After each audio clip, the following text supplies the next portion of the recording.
नमस्कार. मी अरविंद विठ्ठल कुलकर्णी. अधोरेखितचा आजचा विषय आहे उद्धवच्या निमित्ताने संघ थोडाफार समजून घेऊ. मित्र हो, आज 20 मे या दिवशी मुंबईसह काही महाराष्ट्रामध्ये 13 जागांवर लोकसभेच्या आणि भारतात एकूण 49 जागांवर 5व्या टप्प्यातलं मतदान झालं आहे. आता 2च टप्पे राहिलेत आणि 4 जूनला आपल्याला परिणाम काय आहे तो कळणार आहे. तोपर्यंत आपली करमणूक करण्याचं कंत्राट उद्धव ठाकरे यांनी घेतलेलं आहे. पातळी काही असो, पण ते आपली करमणूक करतायत एवढं नक्कीच. या निमित्तानं संघ, राष्ट्र संघ काय आहे हे आज थोडंफार समजून घेऊ. भाजपचे राष्ट्रीय अध्यक्ष जगतप्रसाद नड्डा यांनी 2 दिवसापूर्वी एक विधान केलं की भाजप आता स्वयंपूर्ण झाला आहे आणि संघावर अवलंबून राहण्याची आवश्यकता पूर्वी होती तेवढी आता राहिलेली नाही.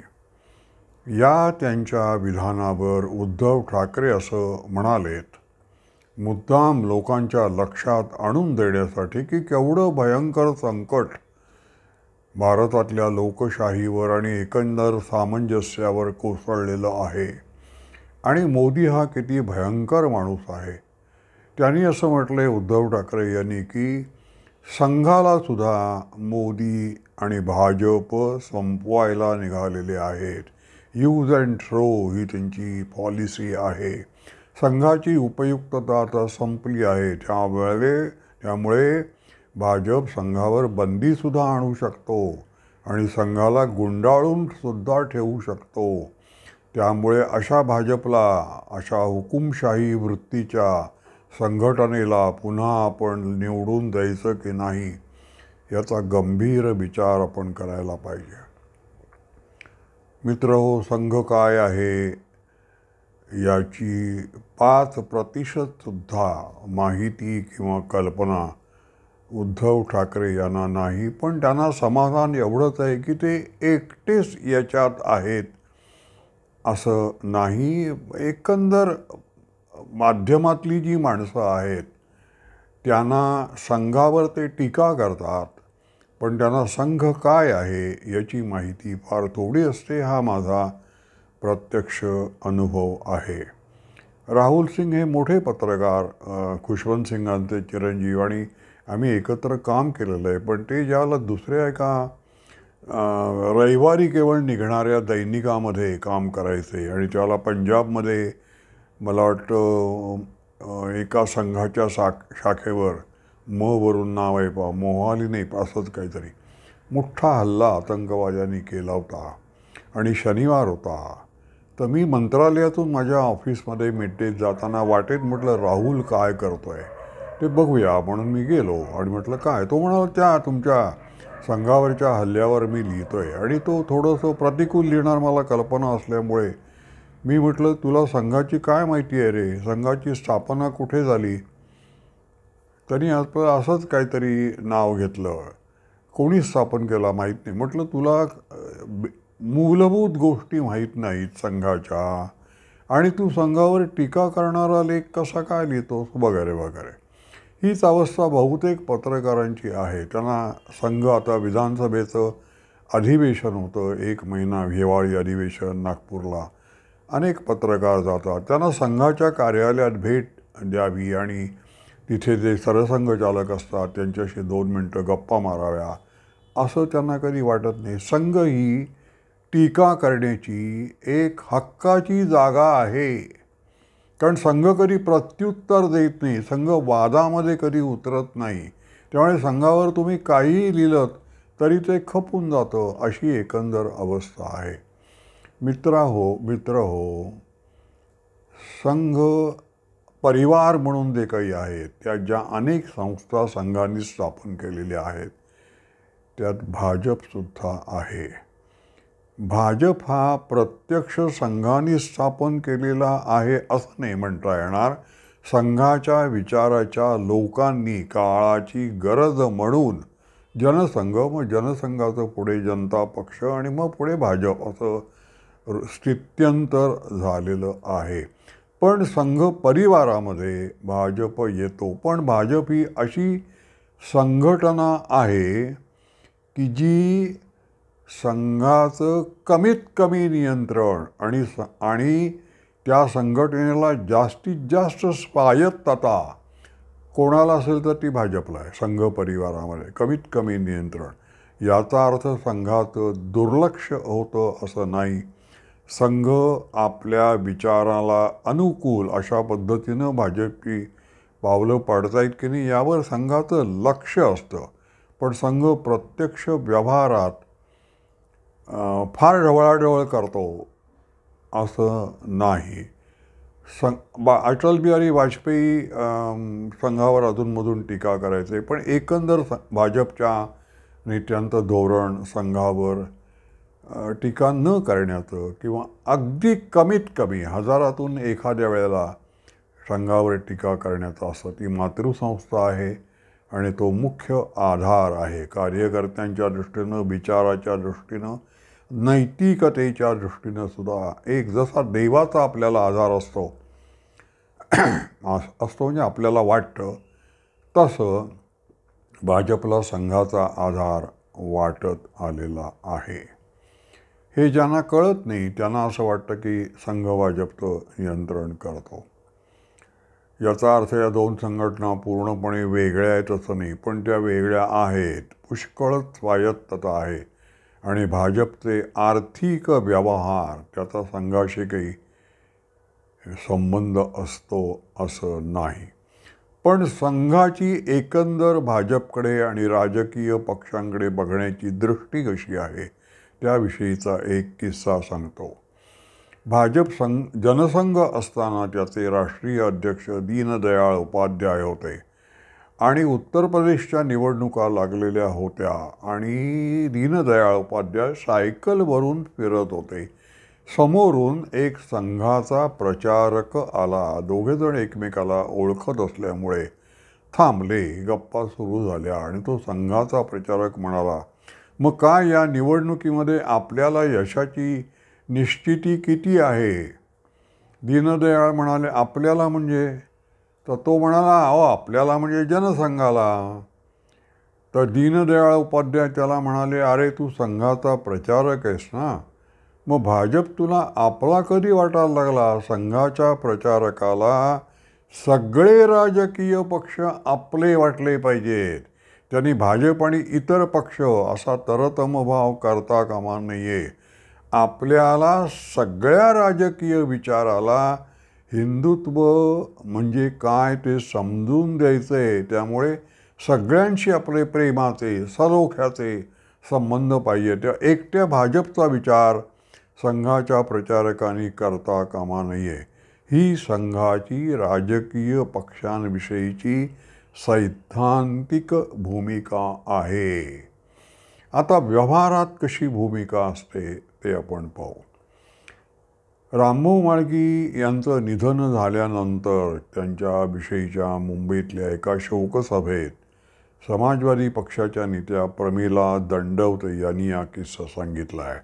त्या पहिल्यांदा लोकसभेवर निवडून गेल्या आणि लोकसभेच्या गॅलरीमध्ये त्यांची रामभाऊ म्हाळगींशी गाठ पडली. रामभाऊ म्हाळगी म्हणाले, या पहिल्यांदाच खासदार होऊन आलाय, तुम्हाला इथली माहिती आहे की नाही? नसेल तर मी तुम्हाला सर्व प्रकाराने सहकार्य करीन. आणि मग प्रमिला दंडवते यांनी सांगितलं की रामभाऊ म्हाळगी मला जे म्हणाले होते पहिल्याच बैठकीत की काही डोक्यावर ताणतणाव, टेन्शन घेऊ नका. अगदी व्यवस्थित प्रश्न कसा लिहायचा, प्रश्न शोधायचा कसा, त्याचं संसदीय परिभाषेत कसं रूपांतर करायचं, सभापतींचं लक्ष कसं वेधून घ्यायचं, स्थगन प्रस्ताव म्हणजे काय, लक्षवेधी प्रस्ताव म्हणजे काय, अर्ध्या तासाची चर्चा म्हणजे काय, संपूर्ण संसदीय कामकाज मला रामभाऊ म्हाळगींनी पटवून दिलं. जणू काही मी जनसंघाची, भाजपची खासदार होते. त्यांनी भेदभाव केला नाही. ते मला म्हणाले, तुम्ही महाराष्ट्राचं प्रतिनिधित्व करताय, महाराष्ट्राचे खासदार हे जागरूक असतात, बुद्धिमान असतात, अशी आपली प्रतिमा आपण जपली पाहिजे. त्या दृष्टीनं तुम्ही कुठेही कमी पडता कामा नये. अशा पद्धतीनं मला रामभाऊ म्हाळगींनी घडवले आहे. असे हे 2 किस्से मी आपल्याला सांगितले. तिसरा किस्सा असा आहे की राहुल गांधी परवा असं म्हणाले की हे मोदी बघा कसे आहेत, हे दिवसाला 3दा कपडे बदलतात, म्हणजे महिन्याला 90 कपडे झाले. आता त्यांचा एक जो सूट ते म्हणालेत, म्हणजे आपल्या कुर्ता आणि लेंगा आणि जब्बा, एकाची किंमत 50,000 ते 1,00,000 असते. म्हणजे महिन्याला किती होत असतील बघा.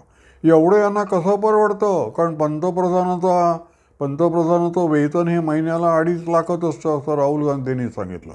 मग एवढ्या कमी पैशामध्ये यांना कसं काय परवडतं? तर राहुल गांधींना पण संघ कसा चालतो माहीत नाही. तर मी त्यांना एक या संदर्भातला किस्सा सांगतो.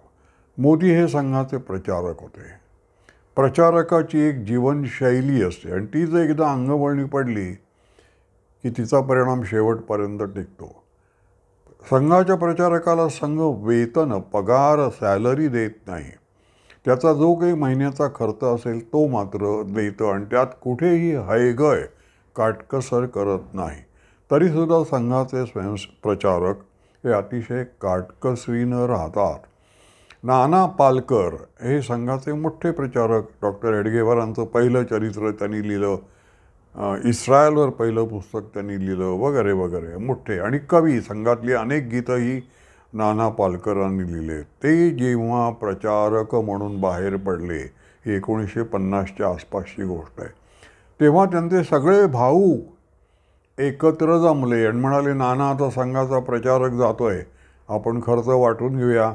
याचा वर्षाचा कपड्याचा जो खर्च असेल, त्याला किती लेंगे, किती धोतर, किती झब्बे लागणार आहे, तो खर्च मी करीन. मला हे कसं माहिती, कारण नाना पालकरांचे काही भाऊ आमच्या पार्ल्यात राहतात. त्यातला पुरुषोत्तम जो होता ते माझे मित्र होते. त्यांनीच मला हा किस्सा सांगितला आहे की आम्ही नानाचा जो काही खर्च असेल तो वाटून घेतला, त्यामुळे संघावर नानाचा भार पडला नाही.